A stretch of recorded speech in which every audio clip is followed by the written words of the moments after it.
Good, good, good, good. Okay. So I take it that it's appropriate to start.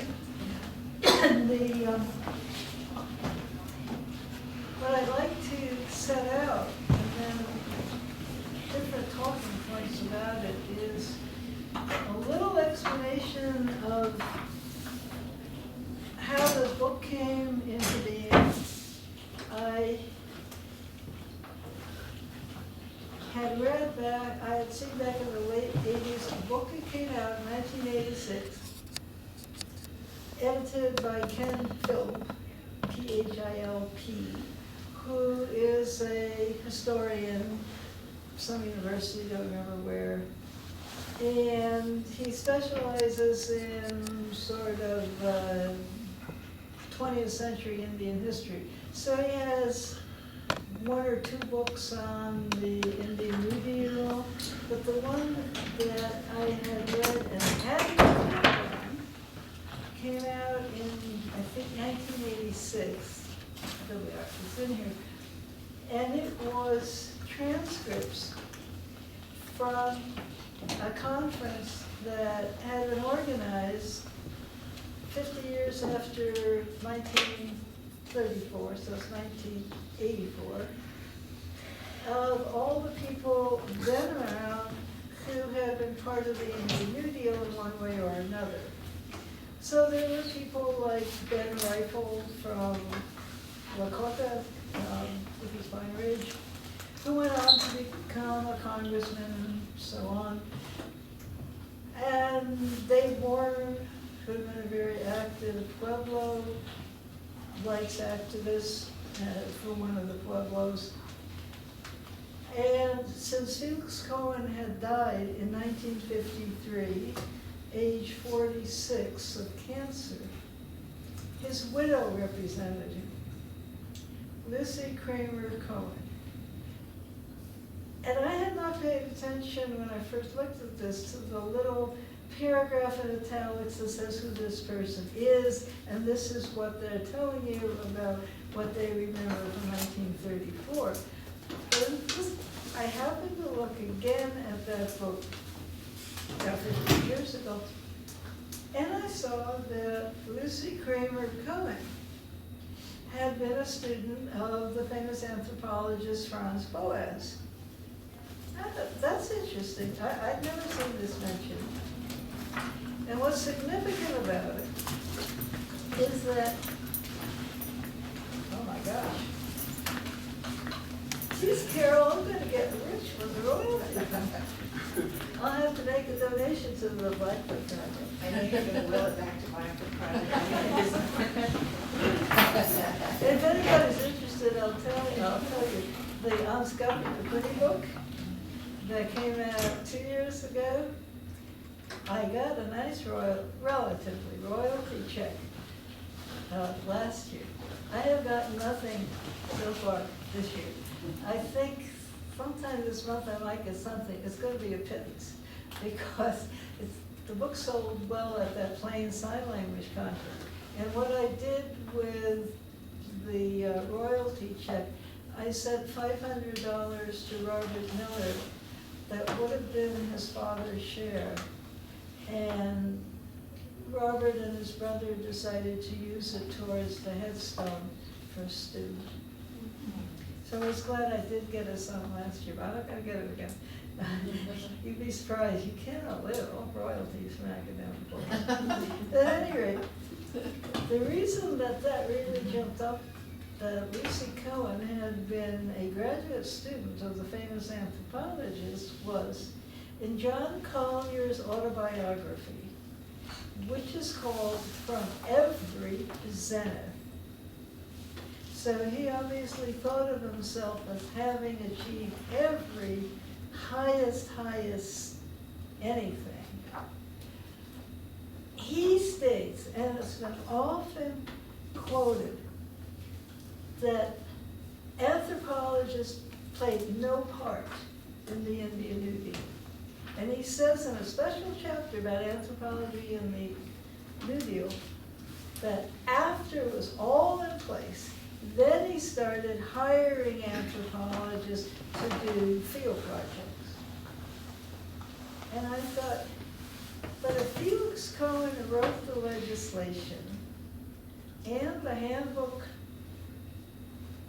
of federal Indian law, in which his wife, Lucy Kramer, was the author of 2 chapters, including the critical chapter, History of Indian Treaties. Everything rests on treaties, said Felix Cohen. Then how could Felix live intimately with this woman for so many years, and there's no influence for anthropology? That doesn't make sense. Because Boas was a very early advocate for Indian rights. He didn't go marching, but he encouraged his students, and more to the point, he brought Indian people like yourselves who wanted a graduate degree, who wanted to have the credentials to be more activists with being able to forward education and so on. Like Archie Finney from Coeur d'Alene. He brought them to his program, and he saw that they got fellowships. Another, of course, was Ella Deloria, the Lakota, a aunt of both Vine Deloria Jr. and V. Medicine, who did not see eye to eye, those two. At any rate, so I began to get interested in the Cohens, and from time to time I do a bit of research until finally, in 2010, Lucy Kramer Cohen's personal papers were deposited in Yale University's Beinecke Library. And one could actually examine what was going on in her life. And I was able to go out there for a month.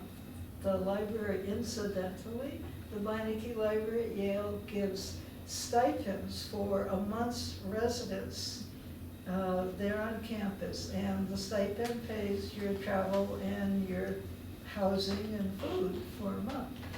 So that's available to anybody with a good project that deals with their holdings, which include a good deal of American Indian stuff. So I did get out there, and interpersonal papers, I found a lot that doesn't get in the WASP historians' histories of the Indian New Deal. And I also have to be honest, another thing that drew me to the Cohens was that Felix Cohen and my dad, Roman Beck, got out of law school at the beginning of the Depression, which was a bad time for anybody to get out of law school, but especially bad for young men who were Jewish, because the major law firms did not hire Jewish lawyers.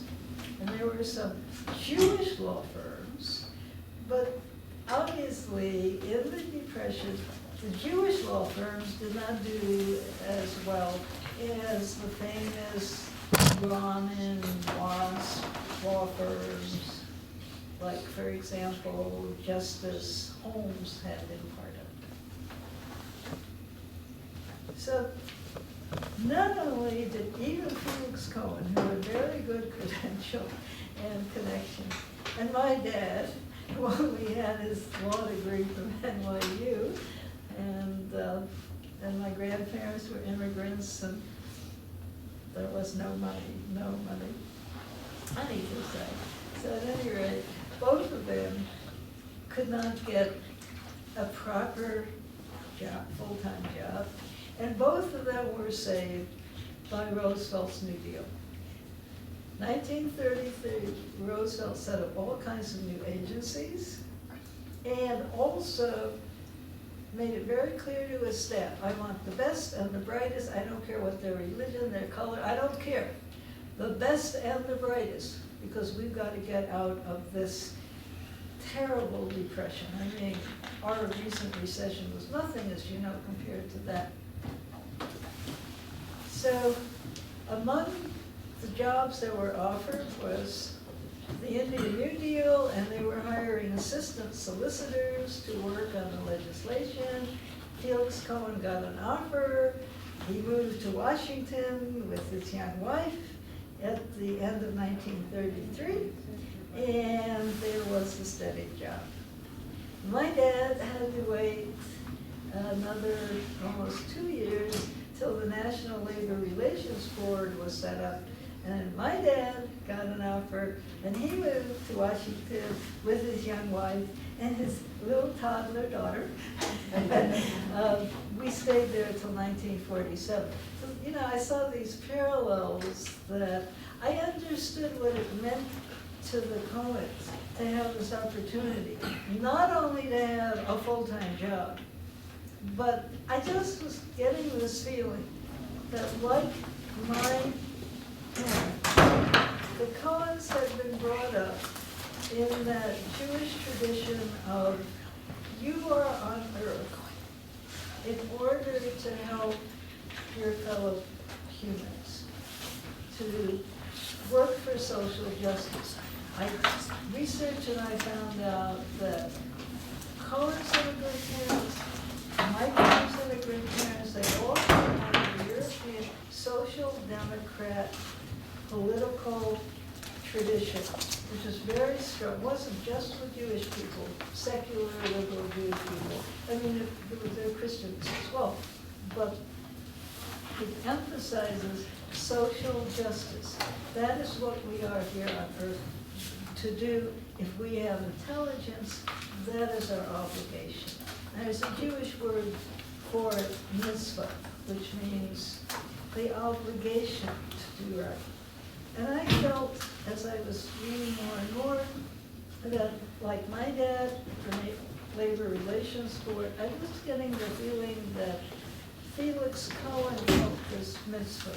You're here to do social justice, to do right other people. And then I found out a young Israeli legal scholar published in 2007 a thick, detailed book about Felix Cohen and legal realism. And she uses that word mitzvah too to say this is the obligation that Felix had been brought up to feel and that he did his best to carry out. So I was getting this feeling like, by researching the Cohens, I was learning more about my own parents. And all of our immigrants, well, my grandparents, Cohen's immigrant parents, my parents' immigrant parents, more about their background, what they meant when they came to the United States. And this became a very personal book as well. And then, of course, the other angle, and that's why I'm here, is that, hey, Felix Cohen was legal counsel for this tribe from 1949 until his tragic death. And I, of half a century that I've been coming here,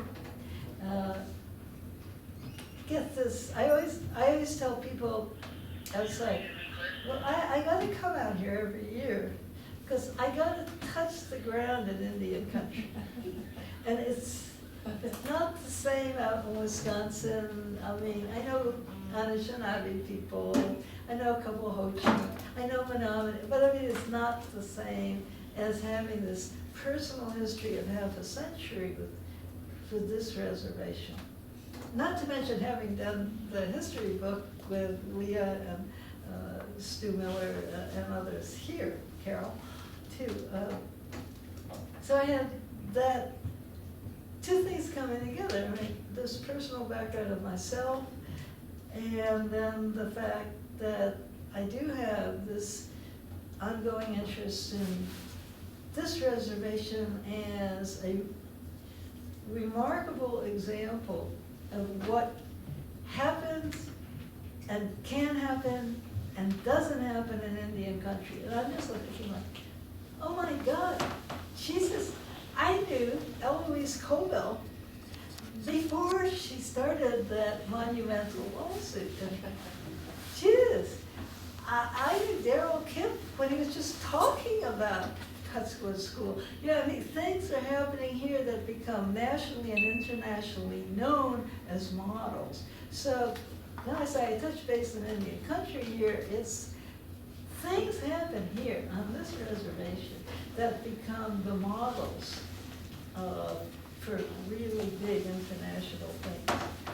And then I'm gonna just kind of say one more thing. I'll explain why I got into researching this book. The more I read about Felix Cohen and his work and his background,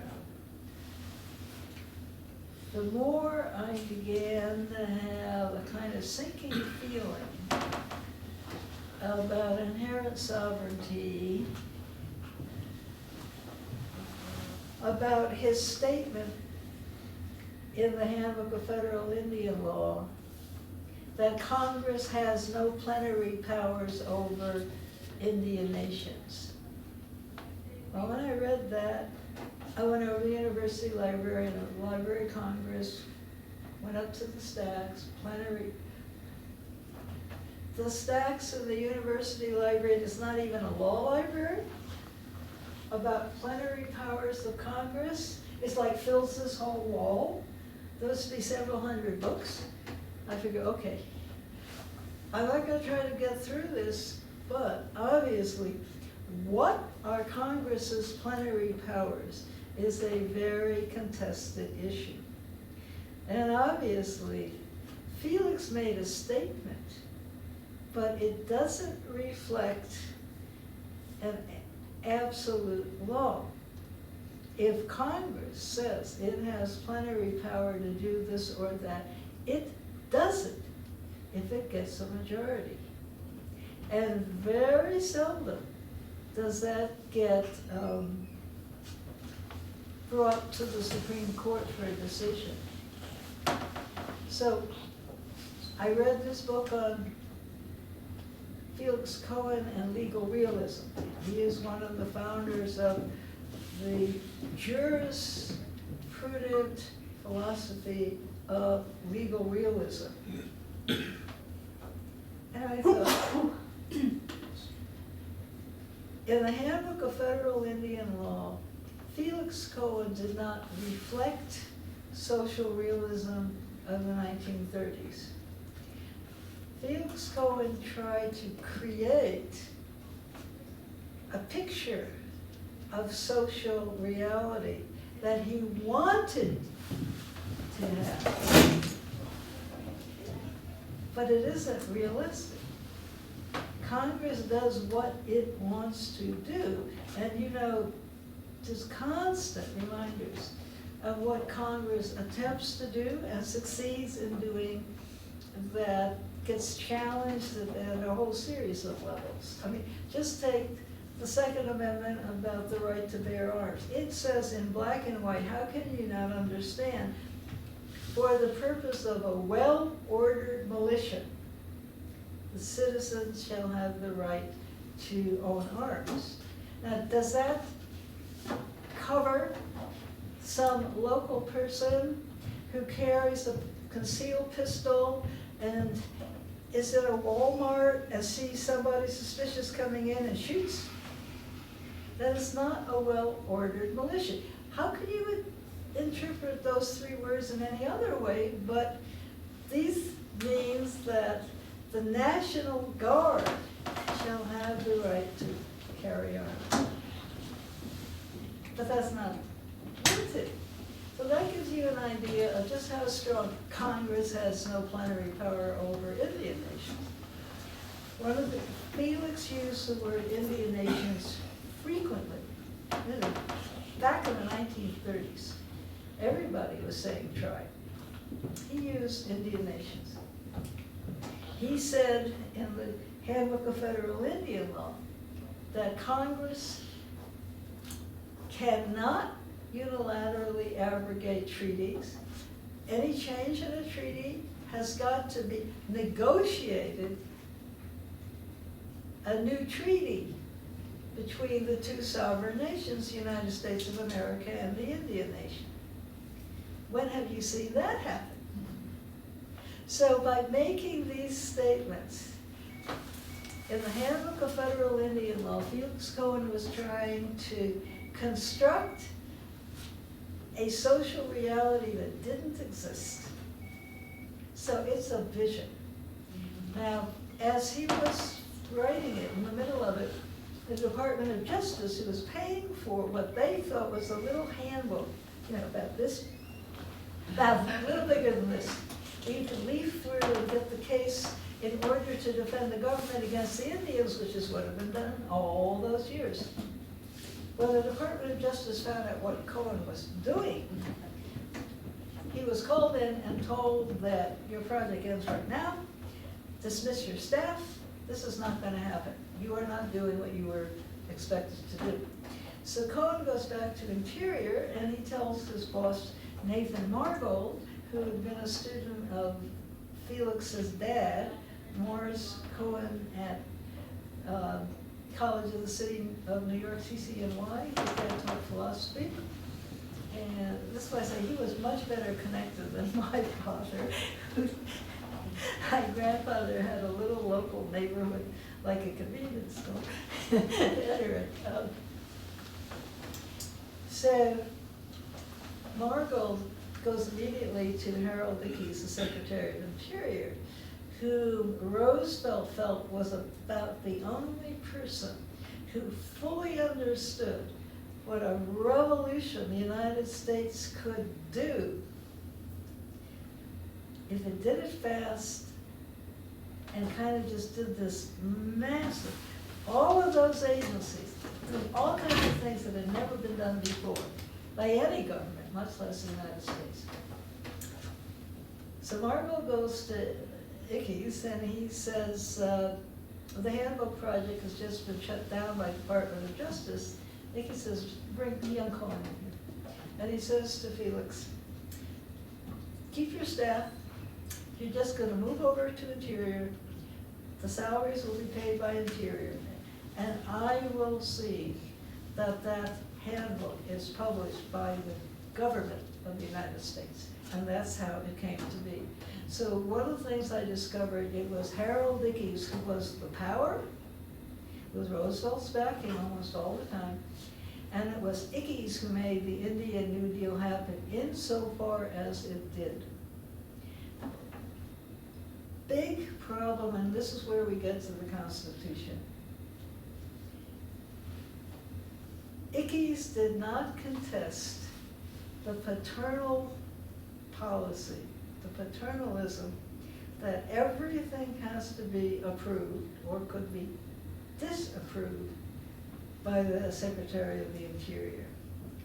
I don't know whether Ickes wanted to keep that power, whether he thought it necessary, Indians don't have much experience, da-da-da-da, or whether he decided that if he didn't leave that, he could never get the Indian New Deal through Congress.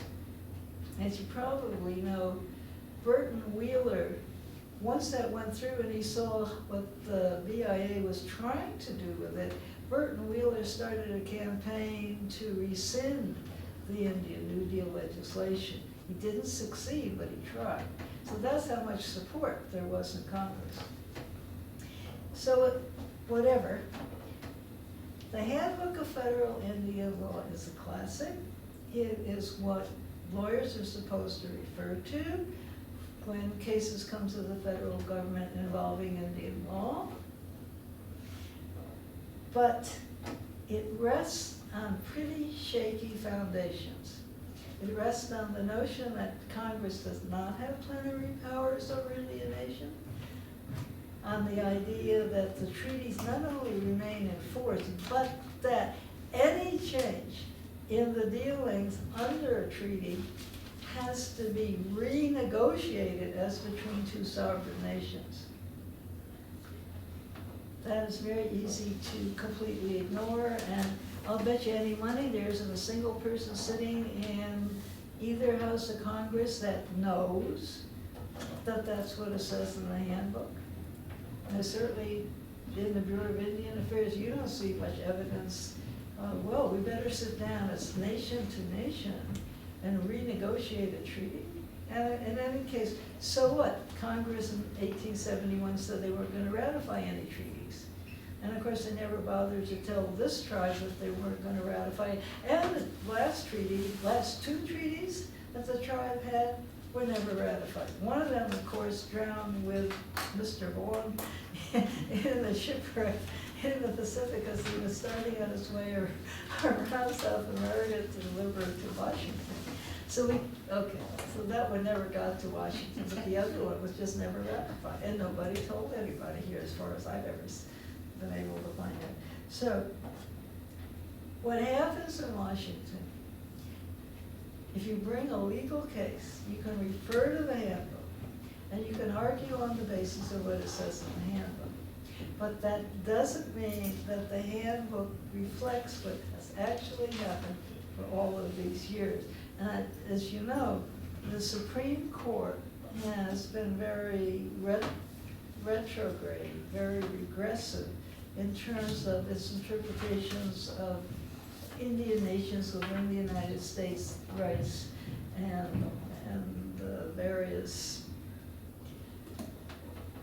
governments of Indian nations. And it's just been one after another that has been struck down, attributed to the benefit of the United States, of whites, and so on. Robert Williams Jr. wrote a book about that back in 2005 and hasn't gotten any better.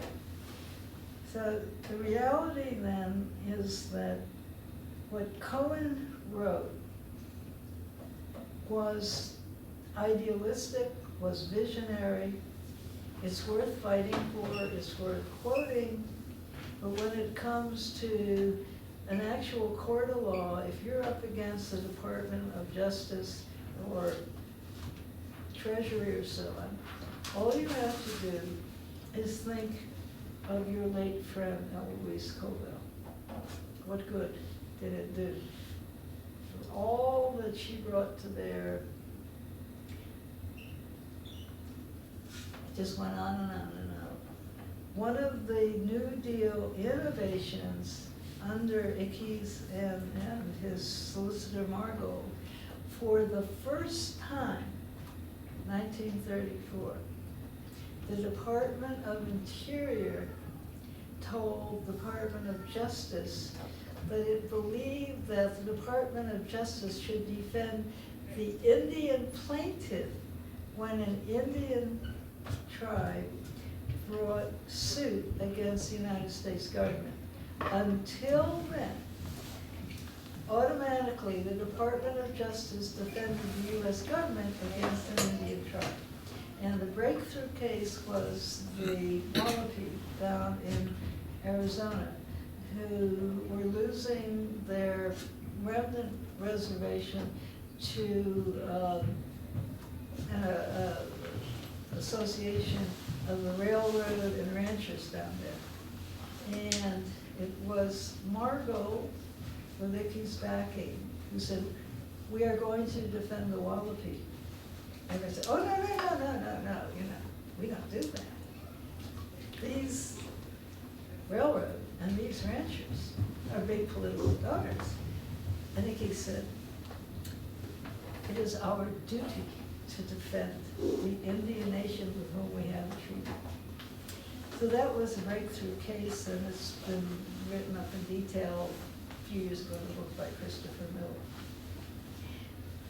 So unfortunately, and it was a very difficult chapter to write, I wrote a chapter on sovereignty in the book.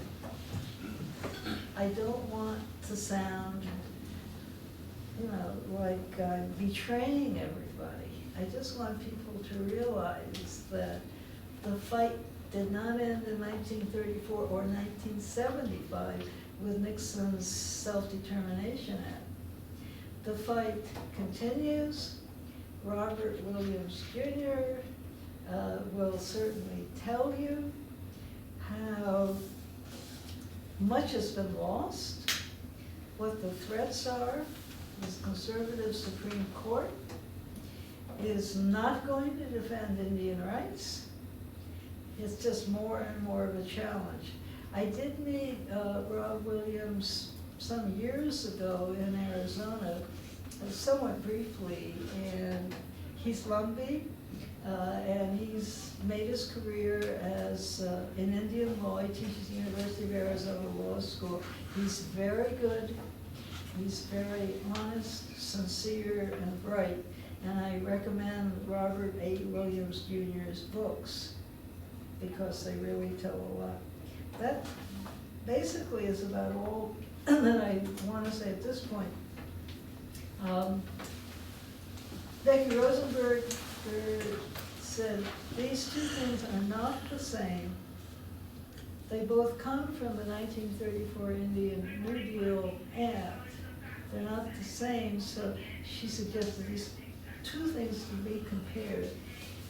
I also found at the library, online at the library with the help of librarians, a draft constitution of the Blackfoot Piikani Nation with no date on it. Couldn't find where it came from. Actually, I wanted to print out a copy of the Constitution that went to the referendum. That's a tribal website I've done, or it was down 2 weeks ago. So we kept on looking around to see if we could find a copy of what it was that the referendum was about. Couldn't find anything so identified online available a couple weeks ago, but this came out. She didn't know, I don't know, but it refers to the Blackfoot Nation as including the 3 Alberta nations as well as Montana, and refers to a government which is headed by a hereditary principal chief. And you can bet your bottom dollar that didn't mean Earl Oldperson. So if you think Felix Cohen's handbook was maybe a bit too much of pie in the sky, but let's reach for it. The 4 Blackfoot groups, whatever you want to call them, are going to form a nation independent of either Canada or the United States. That isn't even pie in the sky, that's pie in the 29th heaven up there somewhere. Yeah, and of course, the last principal chief of the Blackfoot Alliance, so far as I know, from basically the Calgary historians, was the Akimokti of the mid-19th century, whose personal name was Painted Feathers. Akimokti's the title, the Old Swan. And as far as I know, by Treaty 7 in 1877, there was no hereditary principal chief anymore. There certainly wasn't Crowfoot. So I don't know how you would even decide. But one niggly little thing from the point of view of scholarship.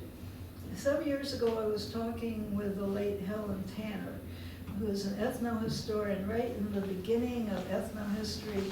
We started with the Indian claims cases, which Felix Cohen wrote the Indian Claims Act, and incidentally, he wrote it so that the tribe could be given land, not just money. Congress said, we don't give them land. We'll give them money and they can buy land. So that was not what Cohen wrote. So much of what he wrote was just gutted and discarded by Congress. Alice. At any rate, Alice. Helen Tanner. Alice. Oh, sorry. When the tribal colleges pursued land grant status, Yes. that's the same thing they told us. Yes. We cannot give you land, but Yes. we can give you money. Right. Right. Absolutely. Yeah. I just wanted to, Helen became a wise elder of ethnohistorians. She was 95 when she died, and she's still sharp. So, a few years before that, we were talking, and I said something about the Blackfoot Confederacy, and she said, not Confederacy, Alliance. And I went, huh? She said, a confederacy, rightly used, that word, means there is a formal organization with formal officers, formal rules of who comes into office and so on. In other words, it's a documented kind of thing.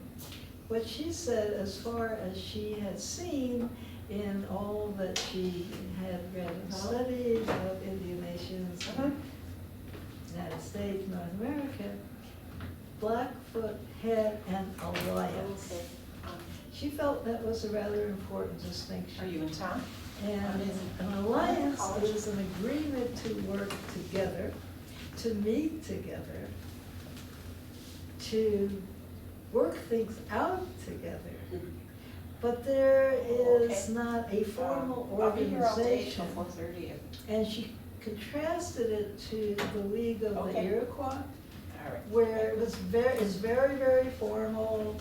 They have these named offices. People are named to these offices by the senior clan, you know, there's all this ritual. So she thought it was rather important to keep in mind that distinction, partly because she felt it reflected the whole economic base.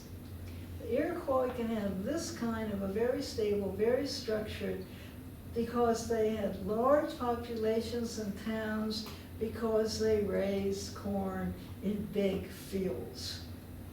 So they could sustain large town populations in the same places for generations.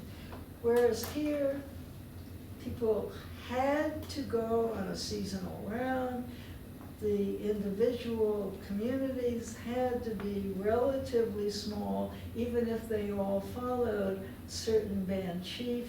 And of course, as you all know, who was band chief was not subject to the same kind of formal elections and formal rituals of accession and stuff like that. So she felt keeping those terms separate to reflect the economy here and how the societies were adapted to function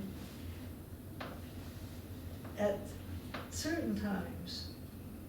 They could have these huge tribal rendezvous of several thousand people, early summer, like the North American Indian days. But they didn't have that kind of a formal structure that anthropologists at least think depend on having some kind of stable, localized, abundant source of food. But with that, I think you have to sit down. Well, I know that when the Blackfoot Confederacy was forming, each